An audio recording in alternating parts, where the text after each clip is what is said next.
मेरे प्यारे सभी साथियों को मेरा यानी संजीव कुमार का नमस्कार। उम्मीद करते हैं आप लोग अच्छे होंगे, भले प्रकार होंगे, पढ़ाई पर कंसंट्रेशन बना होगा, आप लोग पढ़ाई कर रहे होंगे, ठीक है। लेकिन आप लोग हमारे वीडियोस को शेयर कम कर रहे हैं, देख रहे हैं लेकिन शेयर नहीं कर रहे हैं। चलिए आप लोग इसको शेयर करिए थोड़ा सा तो और अच्छा लगे, ठीक है। तो आज हम बात कर रहे हैं लाभ हानि। मैंने लगभग 6 भाग इसके बना दिए थे और आज इसका 7वां भाग आप लोगों के सामने रिप्रेजेंट कर रहा हूँ। और इस जो 7वें भाग है इसमें कुछ हमारे प्रीवियस ईयर्स के क्वेश्चंस हैं। बेसिक मैंने कवर कर लिया था, कुछ प्रीवियस ईयर के क्वेश्चन हैं उनको आपके बीच में शेयर करता हूँ। कुछ कम क्वेश्चन दे रहा हूँ, 4 से 5 क्वेश्चन, 5 क्वेश्चन लगभग अब दे रहा हूँ। पहले 10 दे रहा था लेकिन अब 4 से 5 ही दे रहा हूँ।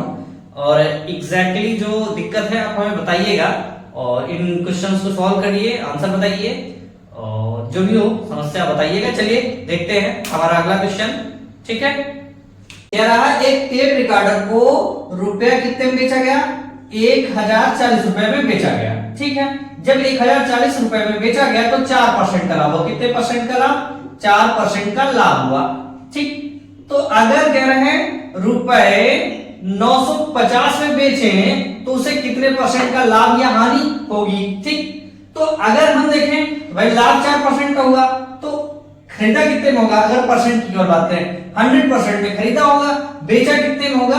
4%, यानी 104% में बेचा होगा, तभी तो 4% का लाभ हुआ। ये 4%, अब ये 104% है। हमें क्या बताना है कि 950 रुपए में बेचने पर क्या हानि होगा। तो इस चीज को मैंने क्या कहा था कि इसको इसके नीचे रख दो, लेकिन यहाँ 2 चीजें पता है हमें, ये चीज पता है और ये निकालना है। और दूसरी चीज ये किसके बराबर? इसको इसके नीचे रख दें भाई। 104% का है बराबर 104, 1040 रुपए के कितने के बराबर? 1040 रुपए के बराबर है। हमें क्या निकालना है कि 950 रुपए किसके बराबर है? इसी को मल्टीप्लाई कर दे भाई। जो निकालना उसी से मल्टीप्लाई हम लोग करते थे। इस जीरो से इस जीरो को कैंसिल कर दिया, 104 पे 104 कैंसिल हो गया, कितना आ गया? 95%। क्या आ गया? 95%। भाई चीज को खरीदा था मैंने 100 में, जब 104 में बेचा मतलब 1040 में बेचा तो उसे 4% का लाभ हो। तो 104% का है के बराबर है 1040 के बराबर है। कह रहा 9050 में बेचेंगे तो क्या होगा? क्या होगा? तो क्या होगा? यहाँ 95% आ गया। क्या आ गया? 95%। 100 में खरीदा, 95% में बेचा तो क्या होगा? 5% की हानि। क्या होगी?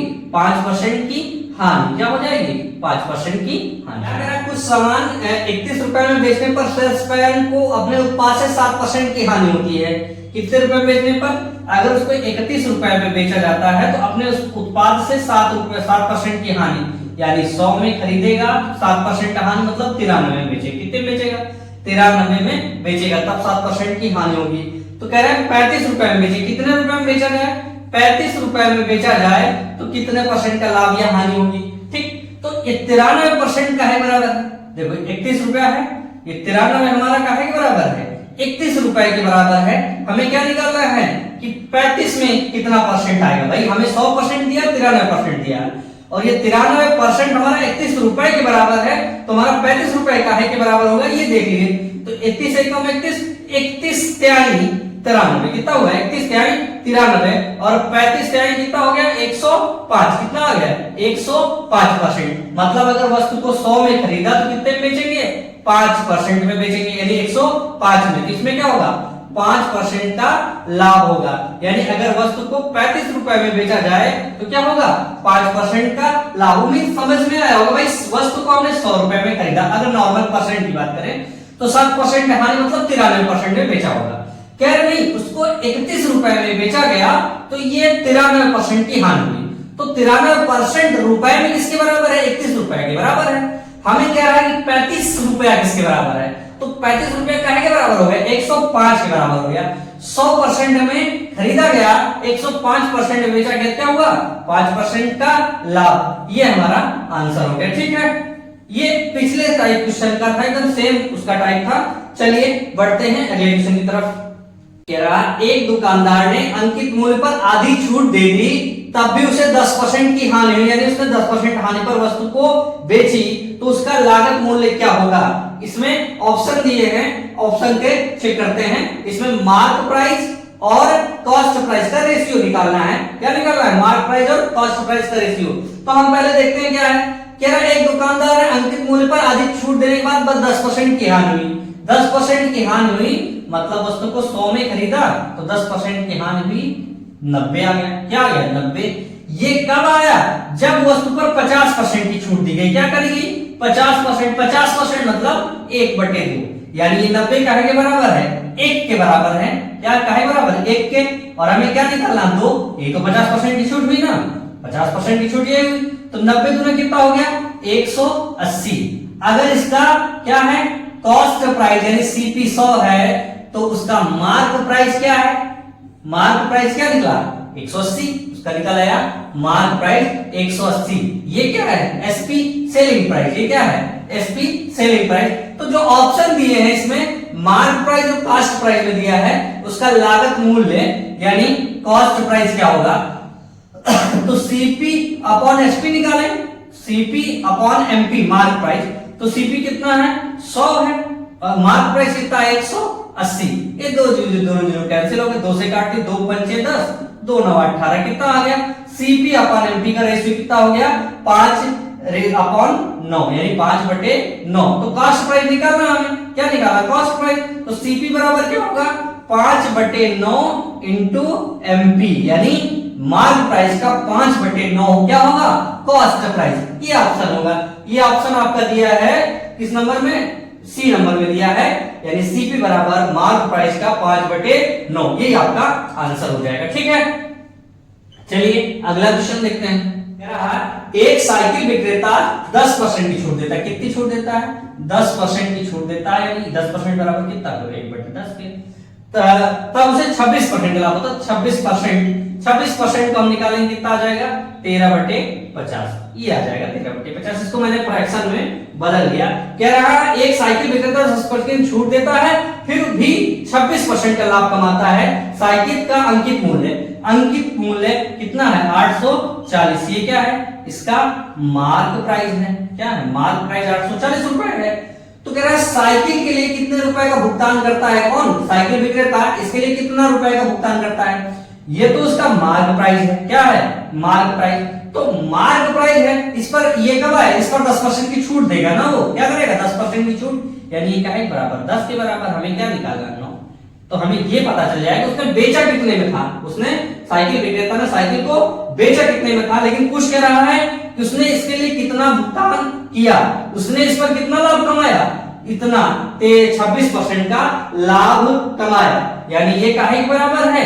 लाभ कमा के 50 रुपए उसका क्या है? कॉस्ट प्राइस है, यानी उसने खरीदा कितने में था? 50 रुपए में खरीदा, 13 रुपए अधिक में बेच दिया। तो ये काहे के बराबर है? 63 के बराबर होगा ना। 50 तो उसने खरीदा, 13 का लाभ लिया। ये हो गया। हमें क्या निकालना है कि उसने कितना भुगतान किया? भुगतान उसने कितना किया होगा? 50 का किया होगा। कितने में किया होगा? 50 का। 0 से 0 गया, 9 एकम 9, 9 7 63, 7 से काटेंगे 7 एकम 7, 7 दूनी 14, 12 पंचे 60, यानी कितना रुपया हो गया? 600। यानी दुकानदार यानी साइकिल विक्रेता ने उसके कितने रुपए पे किए होंगे? 600 रुपए पे किए होंगे। एक मेज का लागत मूल्य कितना है? 3200 रुपया। एक मूल्य यानी एक मेज को 3200 रुपए में खरीदा गया। एक व्यापारी उसे 25% का लाभ कमाना चाहता है। इस पर क्या करना है? 25% का लाभ कमाना चाहता है। कितना? बिक्री के समय वह अंकित मूल्य पर 20% की छूट की घोषणा भी करता है। तो अंकित मूल्य क्या होगा? क्या दो चीजें इसमें? उसमें क्या करना चाहता? 25% का लाभ कमाना चाहता। 25% मतलब 1/4। एक चीज हो गई। फिर कह रहा 20% की छूट दे दे। क्या करे? 20% की छूट मतलब 1/5। ये कंडीशन हो गई। उसका लागत मूल्य कितना है? 3200 रुपए है। क्या करता है? उसका लागत मूल्य है 3200 रुपए और लाभ कितने कमाना चाहता? 25% का। यानी ये टोटल अगर 4 के बराबर है तो उस पर क्या है? 1 का लाभ कमाना चाहता, मतलब 5 रुपए में बेचना चाहता। वो दुकानदार इसको 5 रुपए में बेचना चाहता। लेकिन दूसरी चीज क्या कह रहा? ये कब है? इतना रेट उस पर लिखना चाहता है कि उस पर 20% की छूट दे तब ये प्राइस उसको मिले। तो ये टोटल 20% की छूट, 20% का मतलब वो 1/5, यानी ये किसके बराबर हो जाए, ये बात बराबर हो जाए 4 के बराबर। क्यों भाई, 5 रुपए उस पर लिखेगा तो 1 रुपए की छूट देगा, तो ये टोटल 4 रुपए के बराबर हो जाए तो उस पर लिखे कितना, 5 लिखेगा। क्या लिखेगा, 5 रुपए लिखेगा। ठीक, अब इसको काट देते हैं। ठीक, 4 4 चौक 16 और 16 दूनी 32, क्या हो जाएगा 200। 5 50 25, 25 दूना 50, यानी कितना हो जाएगा 5000 रुपए। उस पर कितना लिखेगा, अंकित मूल्य करेगा वो 5000 उस साइकिल पर लिखेगा। जब 5000 साइकिल पर लिखेगा 20% की छूट देगा, 20% की छूट देगा तो उसको क्या मिल जाएगा, 25% का लाभ मिल जाएगा। तो अंकित मूल्य पूछा तो अंकित मूल्य कितना हो जाएगा, 5000 रुपए। ठीक, चलिए आज हमने आपके बीच में शेयर किया 5 क्वेश्चन, उनका सोल्यूशन। उम्मीद करते हैं आपको पसंद आया होगा। थोड़ा सा हमें भी मोनेटाइज करवाइए, थोड़ा सा मोनेटाइज का मतलब हमें थोड़ा सा हिम्मत दीजिए, साहस दीजिए, क्योंकि काम कर रहे हैं काफी टाइम से और थोड़ा सा ब्रेक लगातार नहीं कर पा रहे हैं, कुछ दिक्कतें हैं, समस्याएं हैं, जानते ही हैं। तो फिर भी आपसे एक अनुरोध है कि आप हमारे वीडियो को लाइक करें, शेयर करें, सब्सक्राइब करें और करवाएं, ठीक, जिससे हमारा भी मोनेटाइजेशन हो सके, मन लगे। और चलिए, तो इसी के साथ हम लोग फिर मिलते हैं अगले वीडियो में और कुछ अच्छे और क्वेश्चंस के साथ। इसी तरह मैं सोच रहा हूं कि पहले आपको पार्ट वाइज पूरे वीडियो में पूरा प्रोवाइड कर दूं, सब कुछ फ्री, मैथ का 100% फ्री में आप लोगों के लिए एक मतलब बिना कुछ दिए आप लोगों को मैथ पढ़ाने का एक प्रयास है मेरा, कि जब जितना मुझे आता है मैथ में उतना मैं आपको सिखाऊं, फिर आगे और देखते हैं मैं क्या कर सकता हूं। ठीक है, चलिए आप लोग हमें थोड़ा सा साहस दीजिए, हिम्मत दीजिए और हमारे वीडियोस को लाइक करिए, शेयर करिए, सब्सक्राइब करिए, करवाइए और हमें भी अपनी स्ट्रेंथ में लाइए। तो चलिए आज के लिए इतना रखते हैं, मिलते हैं अगले वीडियो में, तब तक के लिए सभी को नमस्कार, जय हिंद।